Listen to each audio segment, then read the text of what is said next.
2025 সালে বৈশ্বিক পণ্য বাণিজ্য উল্লেখযোগ্য হারে কমতে পারে এমন সতর্কবার্তা দিয়েছে বিশ্ব বাণিজ্য সংস্থা WTO।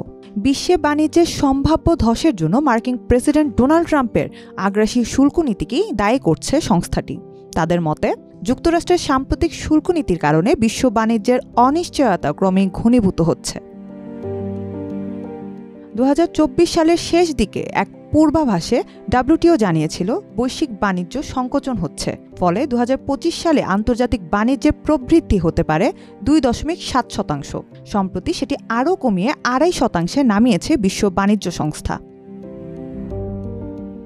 WTOর মহাপরিচালক এনগুজি ওকুনজো-ইয়োলা বলেন, যুক্তরাষ্ট্র ও চীনের মধ্যে ক্রমবর্ধমান বিচ্ছিন্নতা আমার কাছে সত্যিই উদ্বেগজনক বিষয়। আন্তর্জাতিক বাণিজ্য দুই বৃহৎ অর্থনৈতিক শক্তির টানাপোড়েনে পড়লে তা বিশ্বব্যাপী রপ্তানি আমদানির কাঠামোকে মারাত্মকভাবে দুর্বল করে দেবে।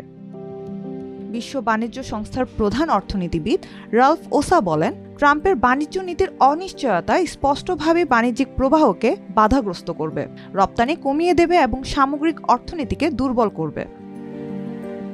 WTOর মতে, শুল্ক যুদ্ধের কারণে ঝুঁকির মুখে পড়েছে উত্তর আমেরিকা। এই অঞ্চলে চলতি বছরেই পণ্য বাণিজ্য অন্তত 1% কমতে পারে।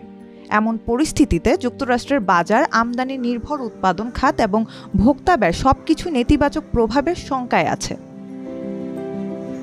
2025 সালের 5 এপ্রিলে প্রায় সব আমদানি পণ্যের উপর 10% শুল্ক আরোপ করে যুক্তরাষ্ট্র, যদিও কিছু দেশ এবং পণ্যকে এই শুল্কের বাইরে রাখা হয়েছে। অন্যদিকে চীনা পণ্য আমদানিতে শুল্ক বাড়িয়ে করা হয় 145%। এর জবাবে 125% শুল্ক বসানোর ঘোষণা দেয় চীন, যা দুই দেশের মধ্যে এক ধরনের বাণিজ্য যুদ্ধের জন্ম দেয়। আর সবশেষ 16 এপ্রিল কিছু চীনা পণ্যের উপর 245% শুল্ক আদায়ের ঘোষণা দেয় যুক্তরাষ্ট্র।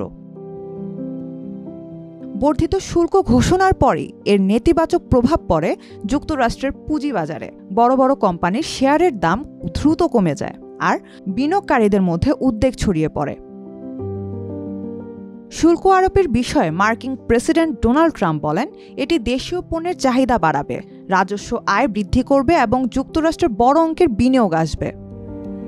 তবে অর্থনীতিবিদ ও নীতি নির্ধারকদের একাংশ মনে করেন, এভাবে উৎপাদন খাতকে আমেরিকায় ফিরে আনা সহজ কাজ নয়। একে বাস্তবায়নে 1 দশকেরও বেশি সময় লাগতে পারে।